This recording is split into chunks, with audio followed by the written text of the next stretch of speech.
Radio Sucesos 101.7 FM presenta su noticiero Sucesos con Milton Pérez y Verónica Larrea. Un periodismo libre para una democracia plena. Los hechos y las opiniones de los sucesos que marcan nuestro tiempo.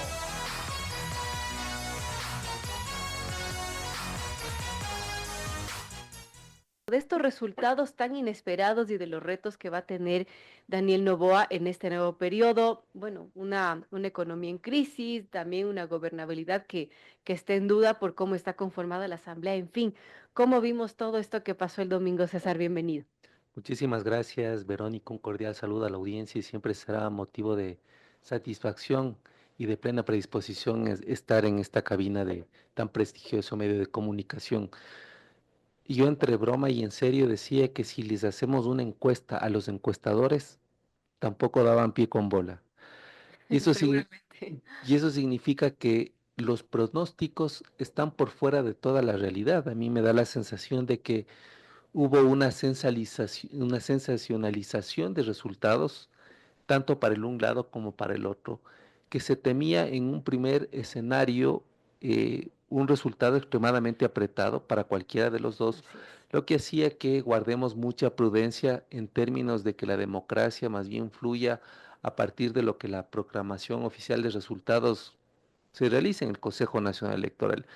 Sin embargo, creo que al final de la jornada fue un baldazo en términos de que el correísmo por tercera vez y de manera consecutiva fue rechazado en las urnas, con un margen extremadamente importante, lo que nos da muchas señales hacia adelante. La primera, que la gente está en un gran porcentaje contraria al populismo autoritario que nosotros hemos venido estudiando desde el año 2007. En segundo lugar, creo que se encendieron muchas alertas de un posible gobierno correísta y me refiero a la emisión de una moneda posiblemente luego con el tiempo inorgánica. En segundo lugar, creo que hay muchos problemas dentro de las filas del correísmo que se observaron ya en el transcurso de la campaña, porque tampoco la candidata tuvo la autoridad suficiente como para poner un freno a quienes hablaban Claro. por el partido político. La tercera, que no le gusta ni siquiera a la gente el correísmo, es el tutelaje del expresidente. Todavía a control remoto sigue haciendo listas cortas como en los famosos chats de ligados o de la Liga Azul. Y lo cuarto creo que es un rechazo también a la corrupción. Creo que la gente está hastiada de que todos los días sepamos algo nuevo del correísmo y no precisamente nada nuevo. Eso produce que después de algunas horas las mismas autoridades locales y seccionales se desmarquen de la candidata, ¿no? Claro, eso le dejaron sola prácticamente a Luisa, ¿no? En Pero esto. bueno, eso también tiene su respuesta porque a la vuelta de la esquina está un proceso de revocatoria de mandato de Pavel Muñoz, Claro. que por cierto él no llegó ni siquiera con el 30%, hay que decir las cosas como son, no es un alcalde con popularidad, no es un Así es. alcalde con credibilidad, es un alcalde además que pende de un hilo. Luego está el alcalde de Guayaquil también con una serie de juicios, es decir, un alcalde también muy golpeado y que la gente añora las alcaldías social cristianas. Cuando uno está en Guayaquil dice, ¿en qué hemos caído? ¿En qué hemos caído? Un prefecto de la SUAY en las mismas condiciones, que no llegó ni con el 20%. Es decir, tampoco son autoridades locales con mucha legitimidad y que yo diría que es los últimos resguardos que tiene el correísmo y que probablemente en 2 años eso se termine. O sea, podemos decir que en esto el correísmo queda enterrado o todavía está vivo y quizás renace de las cenizas. No, yo he dicho en algunos espacios que el correísmo es muy parecido al fujimorismo en el Perú. Es decir, nunca competía Keiko con un papá habilitado políticamente, pero finalmente controlaban siempre la asamblea. O sea, hasta la última elección, Keiko Fujimori fue finalista, 3 veces finalista, es algo muy Así parecido al es. Ecuador. Ellos controlan el Congreso peruano, tienen algunas autoridades. Y eso comienza a decaer cuando ya fallece Fujimori, ¿no? En el caso del Ecuador es muy parecido, no es igual el correísmo sin papeleta, sin correr en la papeleta. Yo no creo que hay que subestimar al correísmo, me parece que es una fuerza que ha sabido fidelizar, incluso en esta elección subió el número de asambleístas, tenían 48, ahora son casi 70, y yo no creo ni tampoco soy optimista de que aflojen o que su actitud cambie. A mí me parece que la pérdida les dejó con la sangre en los ojos y el presidente Noboa tendrá que enfrentar todos los días bloqueos legislativos. Yo no veo, porque además el correísmo no sabe hacer política de otra forma que no sea la confrontación. Una de las formas o de los elementos del populismo es estar permanentemente confrontando. Entonces, Así es. yo no creo que esto cambie, Ahora, Verónica. ¿qué gobernabilidad podrá tener Daniel Noboa con la asamblea tal y como está conformada? Porque incluso fiscalizar a sus ministros va a ser difícil y va a ser difícil llegar a acuerdos con esa asamblea bipartidista prácticamente. Bueno, yo creo que el presidente Noboa tiene que tomar algunas medidas, no hablo en términos imperativos, sino sugestivos. Hay que sugerirle al presidente y desearle el mejor de los éxitos, por cierto. Así es. Creo que la primera es replantearse su gabinete. Me parece que este es un momento distinto, ya no de prueba, sino es un gabinete que ojalá exista la generosidad del caso y por lo menos el gabinete tenga gente con experiencia. Yo soy muy respetuoso a la juventud, pero este es un país que tiene tantos problemas y que requiere gente que sepa cómo resolverlos. Segundo, creo que es un gabinete que requiere equilibrio regional. Curiosamente, el gabinete es conformado por personas de la costa, no Así es. tengo nada contra ellos. Saludo además su presencia, pero siempre el presidente ha ganado por la sierra y creo que ahí hay ciudades ausentes como Quito, por Es ejemplo. que el No presidente es veo. de la costa, ¿no? Imagino que necesitará gente de su confianza también, ¿no? Sí, pero la confianza se termina cuando no hay resultados. Claro. Y creo que se necesita otro tipo de gabinete. Creo que el presidente debe tener una gobernanza multinivel, es decir, si no tiene mucha agilidad en la asamblea, me da la sensación que las localidades que fueron donde le dieron el voto pueden darle un respiro mayor. Me refiero a alcaldías y prefecturas, está el AME, está Congope, está Junacupar, es Ujú. decir, un gobierno con las localidades. Y luego otro que este gobierno no ha dado señales, un gobierno que pueda acercarse a sociedad civil. Y digo esto porque sociedad civil significa empresas, significa universidades, Claro. significa organizaciones no gubernamentales, que por cierto son las que gozan de mayor credibilidad frente a los partidos políticos y a los políticos. Y luego lo otro, creo que el presidente debe apoyarse los primeros meses en esta victoria enorme y tomar las decisiones que el país requiere. Una de ellas es el Consejo de Participación Ciudadana y Control Social. Y otra de ellas, bueno, si ha tomado una línea de endurecer el combate al crimen transnacional organizado, pues termine de hacerlo, ¿no? Creo que ya es un momento ya no de tener compases de espera, sino de salir adelante. ¿Cómo ve esta idea que ya se está, bueno, formando? Es lo de la constituyente, que el presidente ha dicho se va a hacer una constituyente express, no sabemos todavía los detalles, pero lo que sí podría pasar es justamente que se elimine este famoso Consejo de Participación Ciudadana, Bueno, yo creo que el anuncio genera mucha expectativa, pero creo que más expectativa debería generarnos los contenidos de ese texto. por supuesto. Y ese texto, a mi modo de ver, debería ser un regreso a lo básico, es decir, un Estado con tres funciones del Estado.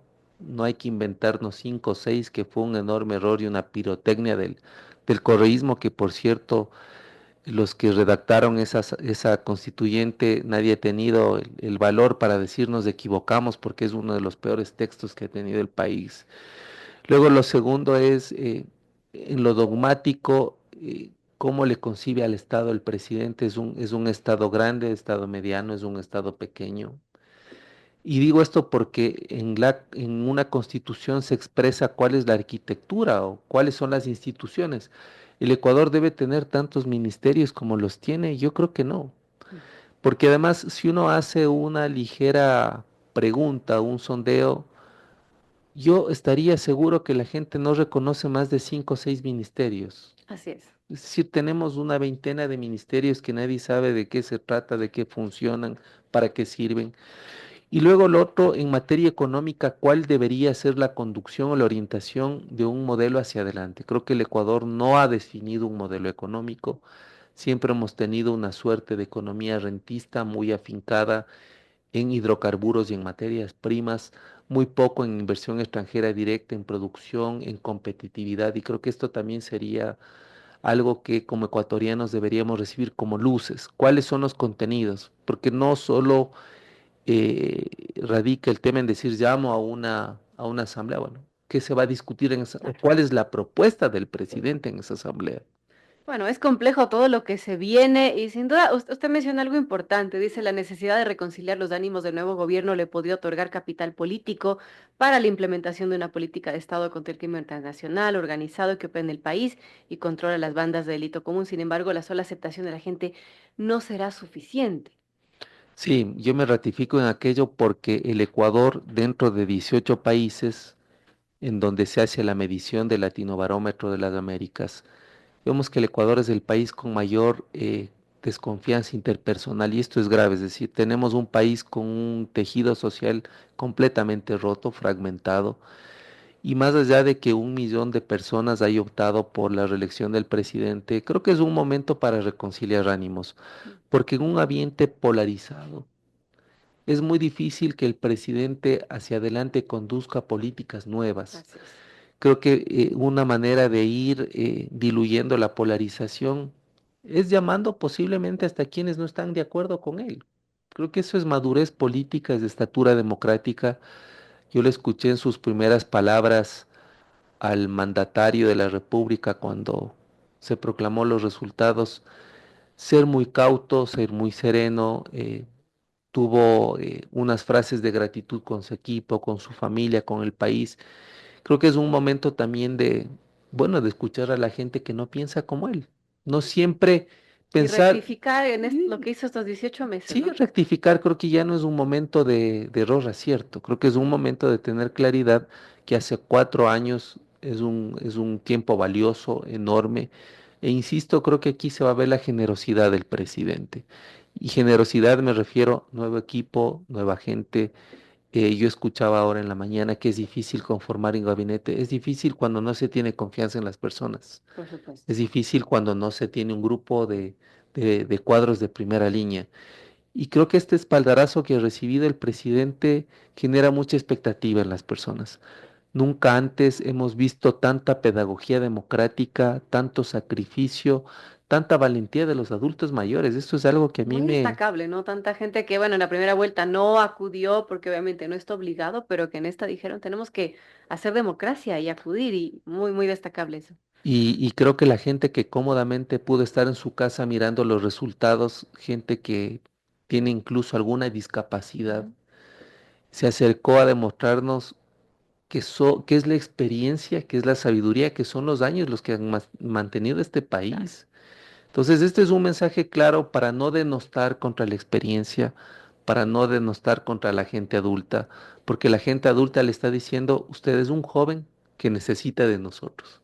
Creo que el mensaje fue contundente al punto de que varios líderes de opinión, orientadores informativos, se jugaron las últimas semanas por llamar a este segmento de la Así es. población. Entonces creo que fue un momento de mucha emoción, de mucho orgullo, por cierto, pero también de honrar a nuestros adultos, ¿no? Creo que estamos con deuda y los países desarrollados se diferencian de los países en vías de desarrollo por cómo tratan a sus niños y por cómo tratan a los adultos mayores. Creo que el Ecuador está en deuda con este segmento de la El población. mensaje fue contundente. Amigos, son las 7:36. Dialogamos con César Ulloa, director de investigación de la Universidad de los Hemisferios. Las apreciaciones después de este resultado electoral. Hablamos de lo que pasó antes. ¿Qué pasó, por ejemplo, con la campaña? Usted apunta en su artículo, César, que terminó una campaña electoral marcada por el ataque, escasa deliberación pública, mensajes de efímeros en redes sociales. Yo coincido con eso. ¿Por qué gana Daniel Noboa? Bueno, yo creo que gana Daniel Noboa por el miedo de un gran segmento de la población a volver a tener un gobierno correísta. Yo no disminuyo ni descalifico las cualidades que pueda tener el presidente, porque debe tener muchas cualidades y excepcionalidades para conducir un país como el nuestro. O sea, el que quiere estar al frente de un país como el nuestro debe tener algo distinto al común de los ciudadanos, indudablemente. Claro. Pero yo creo que fue al final un despertar. Nadie quiere tenerle a Correa de vuelta. Nadie quiere un Jorge Glass indultado. Nadie quiere un control de propaganda, de publicidad como el que tuvimos, en donde desayuno, almuerzo y merienda escuchábamos esto de que la patria vuelve.